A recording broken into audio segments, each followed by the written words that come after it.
So I'm Filippo. I now work at Google on the Go team, but this research was from before I joined the company. And it was done in collaboration with Sean Devlin, who you might know as the author of the recent CryptoPulse, the cryptographic challenges once known as the Matasano crypto challenges. So the story of this talk starts when a Cloudflare engineer found something weird verifying certificates in a CT log. It found a certificate with a signature that wouldn't verify. And that's weird because CT logs verify signatures before accepting certificates. So something had to be up with the code that was being used to verify them. It turned out that the bug was the specific bug in the implementation of the NIST P256 elliptic curve. And more specifically, in the x86-64 assembly implementation.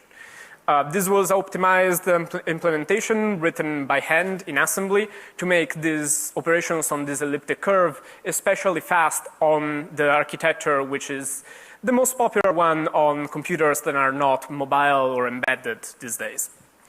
So Cloudflare reports this vulnerability to the Go team, and Adam Langley on the Go team comments that yes, that's a problem, although it's not obvious if someone will be able to squeeze something out of this hole.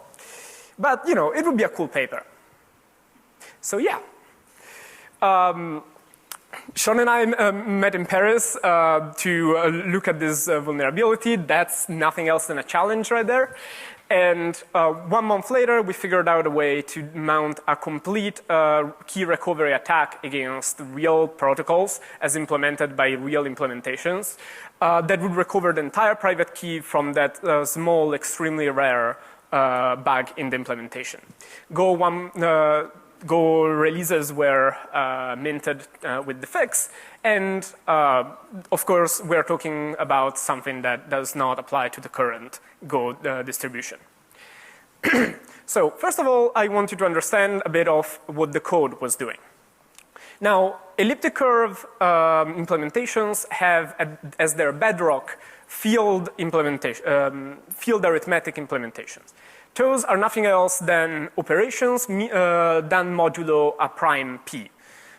This prime p is fixed for each elliptic curve. So for example, the value p here would be a constant for the NIST P256 curve. And a lot of the operations you need to do to build the wider implementation will have to be modulo this p number. For example, the code we're going to be looking at today is the code to subtract two numbers modulo p. Straightforward enough. You have A and B and you want A minus B. That's it. That's what this code does. Why is this hard? Well, P is a 256-bit wide number. There are no registers in your machines that can hold a 256-bit wide number. So instead, you have to break it up over multiple registers. You actually know how to do this. Every time you do columnar subtraction, you are using very small registers 1 digit wide, and doing subtraction between the two digits, and then doing a borrow from the next digit, right? This does the exact same thing. It breaks up the 256-bit number into 4 64-bit registers, then subtracts them one by one, and if there's a borrow bit, it borrows a 1 from the next more significant register. So that's what you're looking at for the very top block. You look at a sub-q instruction, which is just set A to A minus B. And then afterwards, SBBQ instruction, which means the same thing, subtraction, but with the borrow. So if the previous instruction had to borrow a bit, the carry flag in the CPU is going to be set, and the next instruction will remove 1 from the result of the next operation. You do that multiple times, and eventually you end up with just the final borrow that tells you if you underflowed or not. So this function is longer than just that block. Why? Well, this function is doing 2 additional things. This function is, of course, handling the case where you have to be doing the subtraction modulo p, not modulo 2 to the 256. And it's handling the fact that you want that to be in constant time. If this function took a different time based on whether or not, for example, there was an underflow or an overflow, that would leak information to an attacker, like us, and we would find out things about the key, like we did, but for different reasons. So instead, what does it do? Pretty simple. It starts by doing the subtraction, a minus equal b. Then it saves that value of a in a separate set of registers. And then it adds to a p. Why? The problem is that a minus b might have underflowed. And it wraps around at 2 to the 256 because that's how wide 4 registers are. But that's not correct. You want to wrap around at p, not at 2 to the 256. So instead, what it does is that it adds back p. P overflows. So one underflow and one overflow bring it back into the right space, correct the error. And since adding p for an operation modulo p is not a problem in arithmetic terms, the result is correct. And finally, the last block has to decide which one am I going to use? The one with the p added or the one without the p? If adding p had, if subtracting b did not underflow, then you can just use a minus b. But if instead it had underflowed, you have to add p. You can't always use the one where p was added because that would have overflowed in the other case. So that's what you're looking at with that mul0 register. The borrow bit from the first chain, from a minus b, is saved in a register so that we can use it later to make a decision. And that will tell us if a minus b underflowed or not. And based on that, it makes a decision with some CMOV instructions. CMOV instructions just, in constant time, copy a value from left to right in this notation based on what the 0 flag is. And finally, there is essentially dummy operation, in theory, that just checks mul0 and uses it to set the 0 flag. Where's the bug? The bug is that dummy operation right there was supposed to be something like add 0 or end 1, something that doesn't actually change mul0, but just operates on it so that the 0 flag gets set based on what mul0 was, so that then we can use it to make the decision in CMOV. But it's not. That's add with carry. There's a C in there. So that 1 byte mistake makes it take in the carry bit from the previous instruction. What's the previous instruction? It's just the end of adding p to a minus b, which has nothing to do with the decision that mul0 is there for.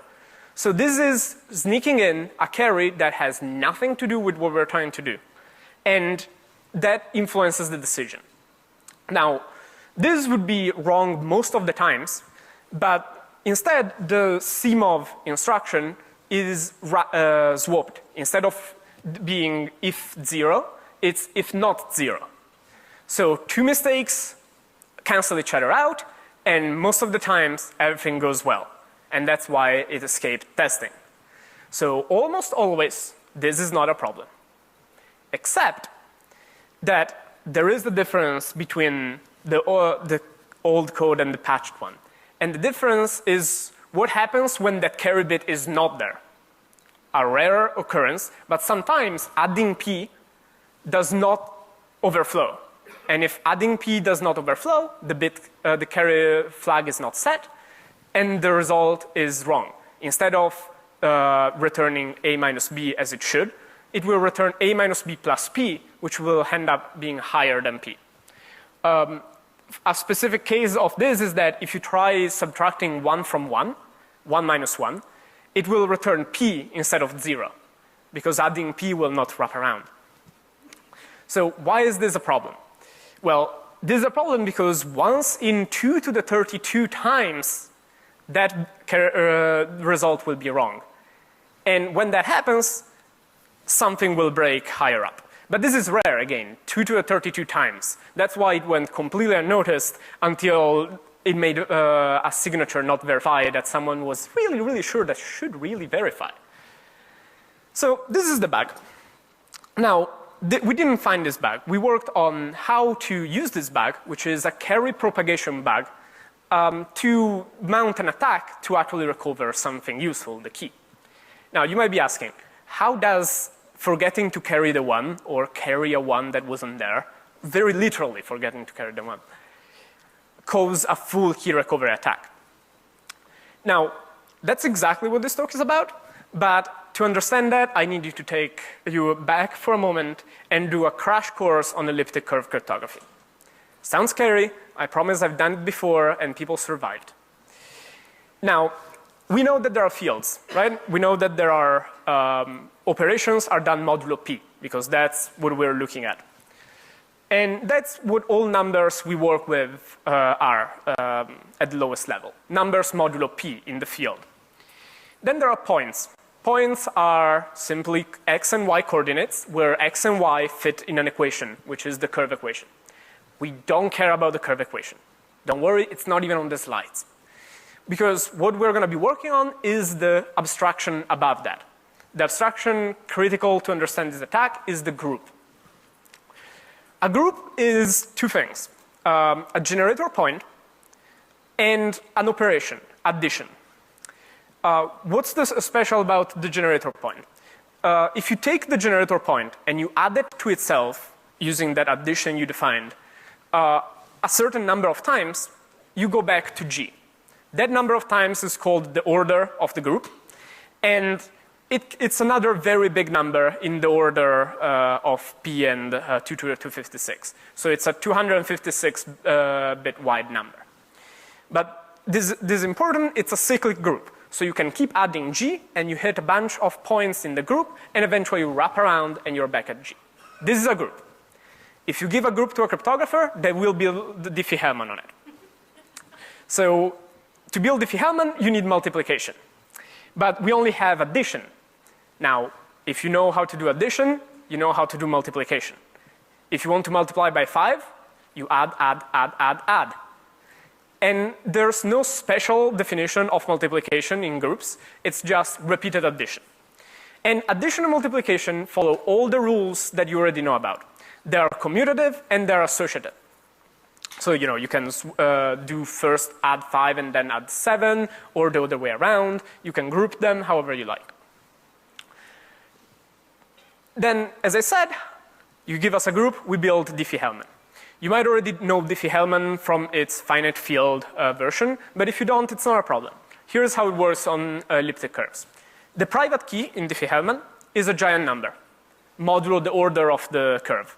It has no special properties except it's this giant integer that you select at random from a cryptographically secure random number generator, hopefully.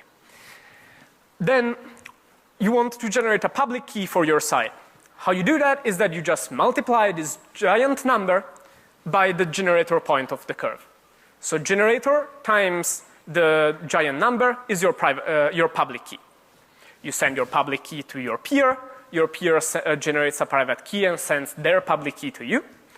And then to generate a shared secret between the two of us, that's the goal of Diffie-Hellman, we take the public key of the other side and multiply it by our private key. So the final result on our side is generator times the other party's private key times our private key.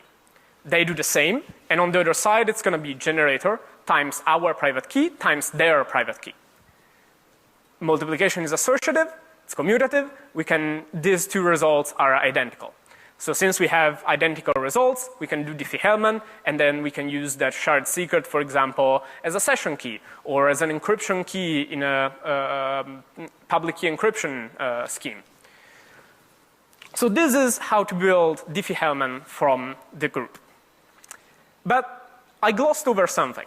I told you that how we do multiplication is by adding and adding and adding and adding and adding. And then I told you that we take a giant number and we multiply by that giant number. Of course, you can't add G to itself 2 to the 255 plus whatever times. There is literally not enough energy in the universe to do something 2 to the 255 times. And I'm not making this up. I wanted to go into the physics and then regretted it, and so we're moving on. But What I can tell you is how to avoid that problem and what to use to actually multiply by this giant number. We use what's called a double and add algorithm. Now, we take our giant D and we consider it as a string of bits. There will be a most significant bit on the left, because big endian is the only reasonable way to work, and then all the way to the least significant bit on the right. The most significant bit is worth 2 to the 255, then 2 to the 254, etc., etc. What we do is that we do a sequence of operations, that's the double and add algorithm, based on the bits of the key. We want to generate the product Q times D, okay? So we start from the most significant bit. If it's set, if it's 1, we add Q, and since there's nothing, we just take Q for now. Then every time we move down 1, we double. We double the running result we have. We add a double operation to our chain. Now, what happens by the time we are at the end to this Q that we added now? It gets doubled 255 times. So it gets to have exactly the value it was supposed to have for its significance, which was 2 to the 255, because it's the most significant, most important, highest valued bit in the key. Now, this might not be immediately intuitive, but we're going to run through it. So we move down 1, and we do a double operation. At the bottom there, I'm keeping a track of the operations we have to do on our running product. Then we check the bit, and it's 0, so we don't add anything. We double again to move down 1. This bit is 1, so now we add Q. And then we move down by doubling. This bit is 1, so we add Q, and then we move down by doubling. We keep doing that, skipping the 0 bits, and adding 1 for each 1 bit. So what we get at the end is this string at the bottom of operations that if we do them in that order with the Q point that we want to multiply, the final result is D times Q. Now, this might have clicked. If it didn't click, the part that you need to understand for the attack is that given a private key, we generate a sequence of operations that we do on the point, and we use that as the result. Okay? So you're given a point and a number to multiply, and based on the bits of the point, which is our private key, we build a custom, very specific to the key sequence of operations. And the operations are the same up to if the first bits are the same, or if all the bits are the same. If a bit is different at position 100, all the operations before that are going to be the same. So we're going to use this fact, the fact that a key bit string maps directly into operations done to the point to build our adaptive attack. So back to our carry bug. We have a bug where a wrong result is returned from a very internal function. It even has internal in the name. So what does it actually break? We look at the code, and it's called by point add, adding two points together, and it's also called by point double, which is just an optimized way of adding the point to itself. And that is used in scalar multiplication. Scalar multiplication is exactly what I just described. It's a fancy way of calling multiply by a sequence of addings. So you know how to do scalar multiplication. Now, how is this used in a real protocol? Well, this, for example, in elliptic curve Diffie-Hellman is used with a point which comes from your peer, because that's the public key of the other party. A scalar, which is the giant bit string, which is your secret key that the attacker doesn't know. And the result is the shared secret. The shared secret is going to be what's used, for example, to encrypt this connection we're setting up or to decrypt this message we are receiving. Now, this is used, one way to use this is normal ephemeral Diffie-Hellman, where each part generates a new private key at every run, and we can't attack that. But there's another way of using Diffie-Hellman if you feel brave. And it's by fixing the private key on one side. That's useful because the public key also never changes. So you can, broadcasted, you can put it in a certificate, you can deploy it to machines, print it on business cards. And I'm not joking, that's what happens if you try to use it with PGP. But, so the point is that the private key, the scalar right there, that never changes on our side. While the public key is different every time we do this with a new peer, which might be an attacker. So recapping. Scalar multiplication is called with an attacker provided point, a secret private key, scalar, and the result, the shared secret, is going to be used to do some interaction with the attacker. Now, what can the attacker learn from this? It learns whether the bug triggered or not. Because if that function at the bottom doesn't work, the shared secret, the result, is going to be wrong. And if that's wrong, the TLS connection, for example, will break and it will terminate. And that's what in cryptography we call an oracle.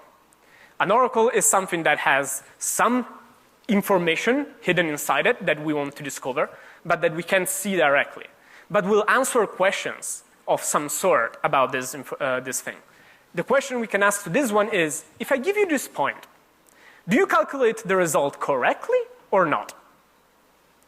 Now, once we box this into this kind of oracle, that's game over. Because if you give an oracle to a cryptographer, they will build an adaptive attack. Let's see how. So let's say that we have two magic points, okay? One of them breaks if you add it, double it, add it, double it, add it, double it, and add it. And it breaks at that last addition. And from there on, everything is broken. Another magic point breaks if you add it, double it, add it, double it, add it, double it, and it breaks specifically on that double operation. Now, how do we use this to discover a bit of the key? Let's say we already know the first four bits of the key. Based on what the last bit of the key, the fifth bit of the key is, the operations will follow one chain or the other. So they will hit the bug on, it will hit the bug only on one of the 2 points based on what the bit of the key is. So we send both points to our oracle. One of them causes the bug and breaks the connection. One of them doesn't cause the bug and doesn't break the connection. What does that mean? That the one that broke the connection is the one that corresponds to the bit of the key. And we learned a bit of the key. Now, if we learn a bit of the key, it's usually over. Specifically, it's over if we learn a bit of the key, and then we have a way to discover the next bit, given all the previous ones. And how do we proceed on this attack?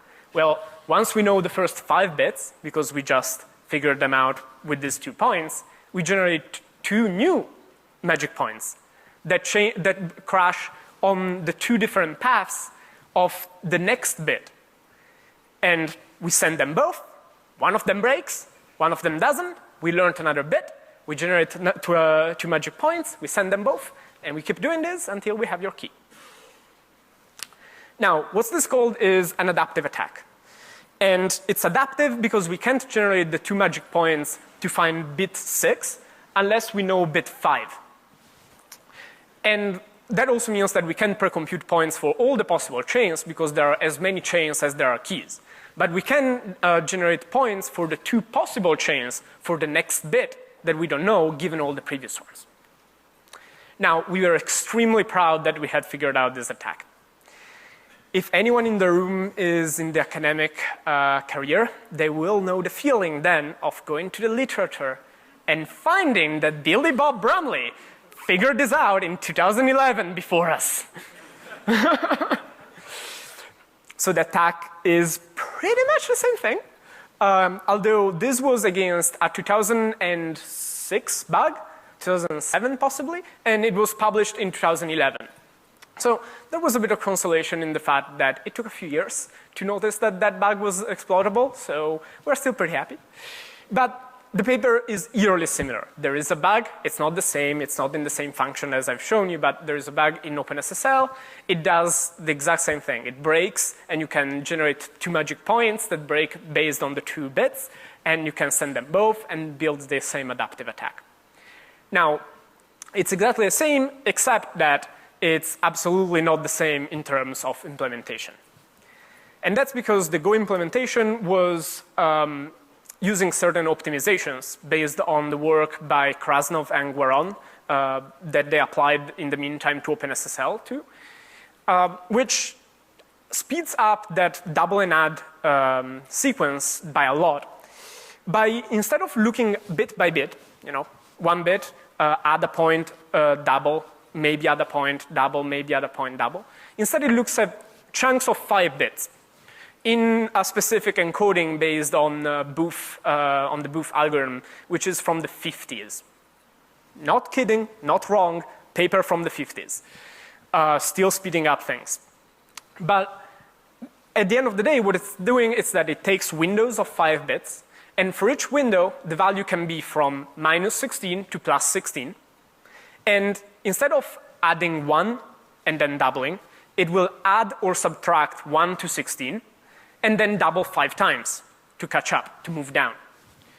So it starts by making a precomputation table, and once it has the precomputation table, it will use it to double 5 times, and then look at the window of 5 bits, add or subtract 1 to 16 from the running result, and double 5 times again until the windows have run through the entire number. So, as I said, this is Booth encoded, so it's a little different than that. So instead of talking about 5-bit windows, we talk about limbs. Limbs are nothing else than each sign bit and 1 to 16. So the value you want to add or subtract, 0 to 16, and whether you want to add it or subtract it. And that's a sequence of values that we apply to come to our product. But then the attack pretty much rolls off the same way. Instead of attacking the two options, add or not add, we attack each possible value that you're adding from the precomputation table. So now for each limb, there are 33 values, because plus and minus 0 are not distinguishable. And we generate points for, on average, half of them, which happens to be 16 because there's some overlap. And so on average, we take 16 points instead of 1. 16 points to figure out 5 bits of the key instead of 5 to figure out 5 bits of the key. So it's approximately 3 times slower, but it works the exact same way.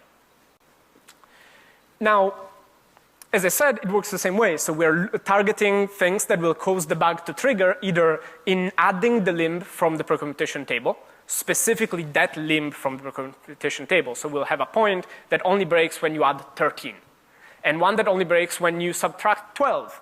And we send each of them, and one of them will break, and we will know that limb. Or break in the 5 doubles that come immediately after, which still depend on the previous limb. Now, the one thing I didn't tell you is, okay, but these magic points, where are you pulling them out of? And the answer is that we don't have an algebraic way to figure them out, partially because by the time they reach that point of the chain, a lot of things have happened to the value. But we have, and it would be hard to undo them. But so instead, we just took the extremely fast implementation of the curve and added an assembly hook to just tell us whether or not the bug would trigger. And then we run a fuzzer. So that would just raise a flag, set a register, if the conditions for the bug were met. So it would notify us instead of breaking. And then we wrote a small scaffolding around that, which would execute all the operations that we already know from the previous limbs, all the operations that we've already learned, that we know are going to be executed. And then for each of the possible next operations, so subtract 16, subtract 15, all the way to add 15, add 16, we look for something that breaks for only one of these operations. If we find it, that's it. That's a candidate point. We send it to the oracle, and we check if we were lucky. We removed some of the constant time stuff because that code had to be constant time. Our doesn't have to. And turns out that the branches are a little faster. So this was generating point at a very acceptable rate. Of course, to generate points, we need test points, candidate points that we can try and figure out if they're going to be useful points or not. So instead, what we did there is that we just started from a random number, multiplied it by g, and that was a pair, and then just kept adding 1 to the private key and g to the public key. Remember that the private key is just the thing we're going to multiply G by. So if you add 1 to the private key and G to the public key, you have a new pair of valid points, point and private key. Why do we need the private key? Because the only way we can ask the oracle, does this point cause a bug, is by checking if the whole protocol works correctly. If we don't know our private key, there is no way we're going to know if the other side made a mistake. So this worked out. We had magic points for all the different values we wanted. We added some post-processing because there were plenty of false positives. But eventually we had a steady stream of points that would only break at that specific point for that specific operation. So we know how to proceed in the attack once we know a few limbs. We know how to find the n+1 limb if we know the nth limb. Now the question is, how do we start? How do we find the first limb, the first 2 limbs? You could think, you do the same thing, right? You generate a point that only breaks when you take 3 from the precomputation table, because that's the first limb, and you multiply it, you double it 5 times. And you do that, you generate it, you try it, and what happens is that it also breaks for 6 and for 12. Why? Well, 6 in the precomputation table is nothing else than 3 doubled. So if you find a point that breaks when you take 3 and you double, double, double, double, double. That will also break when you take 6, which is nothing else than 3 double, and then you double, double, double, double. So it's going to break sooner, but we don't have visibility into when it breaks. We only get to know it worked, it didn't work. And it will break also for 12, because 12 is again 3 double, double. So it will break after you do double, double, double. So how do you fix this? You generate 3 points. You generate one that breaks doubling 5 times, one that breaks doubling 6 times, and one that breaks doubling 7 times. You send all 3, and you look at which ones break. If they all 3 break, it's 12. If only 2 of them break, it's 6. If only 1 breaks, it's 3. It's even harder than this because the next thing might be 0 and more doubles might happen, but that gets less and less likely the more zeros you string. So I'm not suggesting adding zeros at the top of your private key to defend against this attack. But eventually you come to a pretty certain about the first limbs. And the good thing is that you can pre-compute these.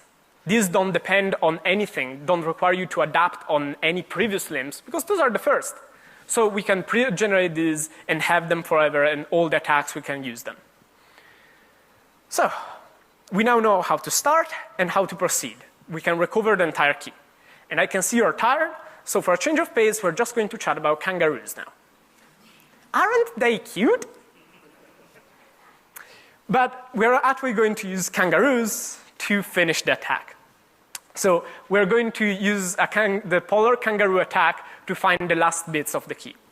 We could just run the oracle until the end, but this makes it much faster and, more importantly, allows us to find the result offline. It's optional, but it's fun to learn about. It's also fun because now I had an Australian dispute this, but Pollard in a cryptography paper maintains that this is true, and I'm not arguing with Pollard. So apparently, kangaroos jump based on the ground under their feet in the point where they're jumping from. So if you put 2 kangaroos in the same spot, they will jump in the same direction and at the same distance. How do you use this? Because, well, what if you have to catch kangaroos? You had some times to catch a kangaroo, right? That's annoying. So what you do is that you take a tame kangaroo, which of course you have laying around because you have a tame kangaroo, and you put a GPS tracker on it, and you let it loose. It jumps a lot, it makes a lot of footprints, and eventually you go pick it up. It made a lot of jumps, and you go pick it up, the kangaroo. And in place of the kangaroo where you found it, you put a trap right there. Then a wild kangaroo is hopping around. Now, it's very unlikely that the wild kangaroo will step into the trap, right? But it's more likely that we'll step into the footprints of the tame kangaroo because it left a lot of those. And we know that if it steps in the same spot, it will keep jumping the same way from there on. And so eventually it will end up in the trap. So this is how you catch kangaroos. And that was it. That was the end of the talk. Like that's it. But if you really want to use it for elliptic curve cryptography, you just have to define how a jump is defined in an elliptic curve. Now, we can define it by taking a point, hashing it, and adding it to itself. This operation, qn plus 1, will depend only on qn. So it has that property of the kangaroo jump, that it only depends on the starting point. The next step depends on the starting point of the point. A lot of points. So we use this to catch kangaroos by, to find private keys by taking a tame point. A tame point is one we know the private key of. And we make it do a lot of jumps. And then we only save the final position. We don't save all the intermediate states. We save the final position and how much distance the private key has traveled effectively to get there. And then we take the point we don't know the private key of, and we run it a bunch. We do the same thing. We hope that it will intersect at some point with the chain that the tame one did. And if it does, it will end up in the trap by ending up exactly the same as the chain that we started from a known point. Since we know where the chain ends, and we know how far the wild point traveled, we can backtrack, and we find the private key. Now, this is actually a valid algorithm to find private keys for full-fledged attacks. But of course, you can't apply it against a 256-bit key because, again, heat death of the universe, yada, yada. But the advantage of this attack is that if you know that the private key lies in a range, it's as if you knew that the wild kangaroo is in an area. And if too much time passes, it probably escaped, and you can start over. So this is useful when you know that the private key lies in a range.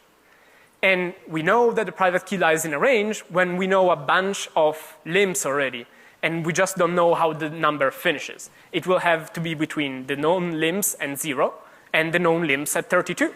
So that's a range, and this is a more efficient attack. I swear I didn't make this up, and it comes from the same paper from which the raw attack comes, which is the attack to find private keys. So now that we know how to start, how to proceed, and how to end, we just need a target. Now, as I told you, you only use elliptic curve Diffie-Hellman in ephemeral static way, where the one private key is fixed, if you're extremely brave. And we know that usually cryptographers shouldn't be brave, but we also know that sometimes programmers come and they're like, man, I want more choice.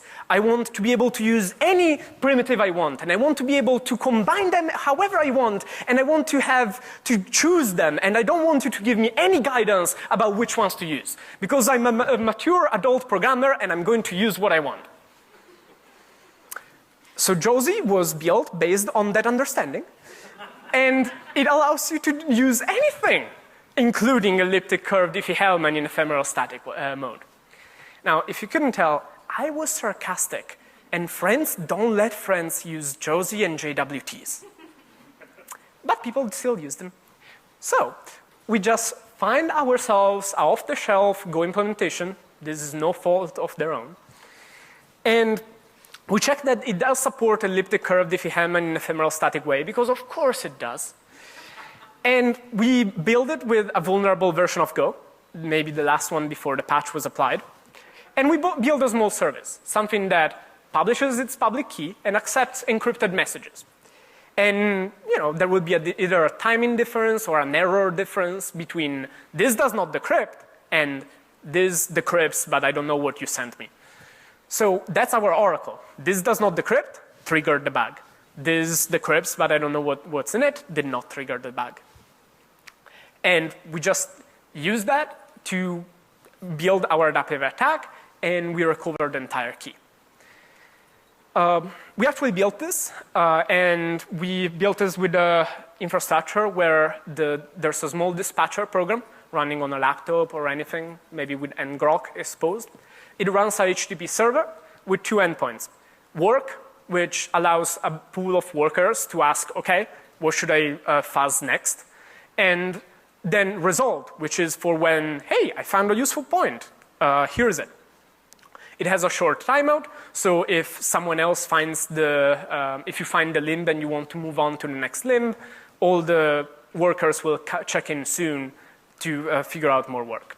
And the workers can be anything. They can be cloud instances, pod instances, preemptible instances, botnet instances, whatever you like. They just have to be able to connect to an HTTP endpoint, ask for work, and do some work.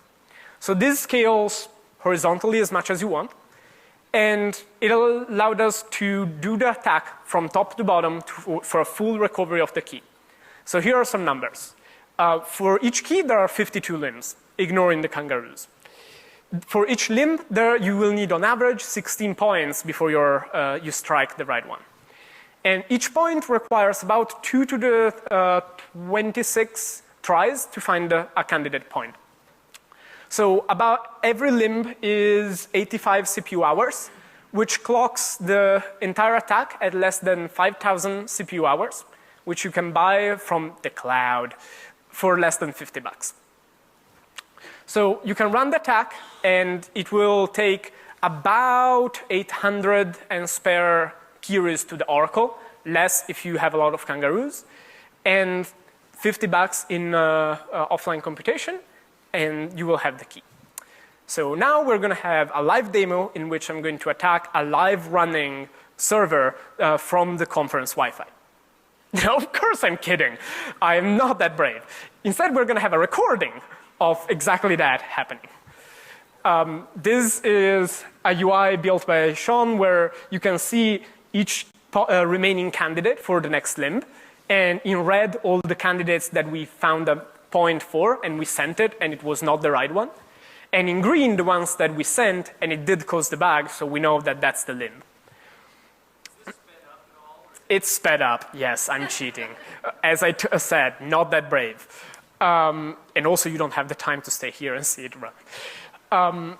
But what's beautiful about this specifically sped up is that you know how those Hollywood movies that depict hacking in all the wrong ways, and there are these people with these UIs where the numbers spin very fast, and then it finds one and moves to the next one, and then it finds that and moves to the next one, and we're all like, that's absolutely bullshit. That's not how any of that works.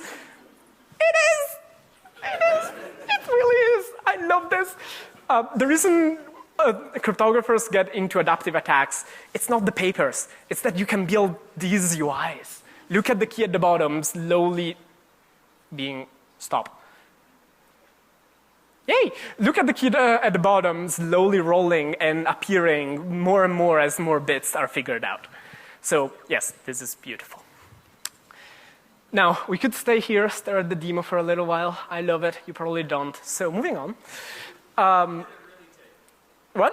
How long did this really take? So in real time, this really depends on how many workers you have, which depends on how brave you are, because you have to decide on one side, it will make it faster and save me time from my life. On the other side, if I forget to turn them off, that's going to cost me a fortune. So this one took a few hours, I think 12. With double the workers, it would have taken 6. With double, it would probably have taken down by someone thinking it was mining Bitcoins. So now, as I told you when we started, I was not at Google at the time. I am now at Google. I'm now on the Go team, and I now own the cryptography libraries in the Go project. So now this is my problem.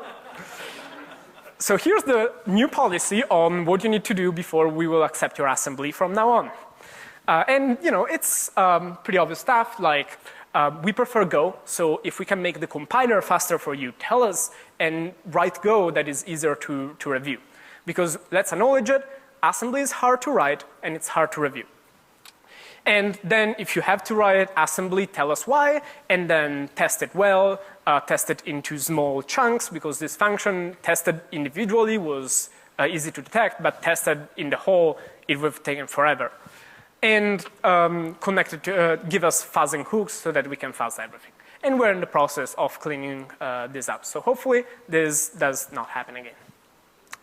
Now, in closing, if you liked this talk, You probably also like the CryptoPals, the crypto challenges I told you at the beginning. And here's a treat. If you followed this talk, you have a head start for the latest CryptoPal set written by Sean, literally on the plane over here, dropping hot off the press, dropping right now if SSH was working. So that's the URL. And finally, if everybody took a picture, I'm going to wait for you. Yes, you. Yes, no stress. Don't worry. No, don't worry. Yes, we're just all waiting for you. But in closing, thank you very much. And as Uma Thurman said in Kill Bill, live the limbs you lost. Those belong to me and Sean now. And thank you very much.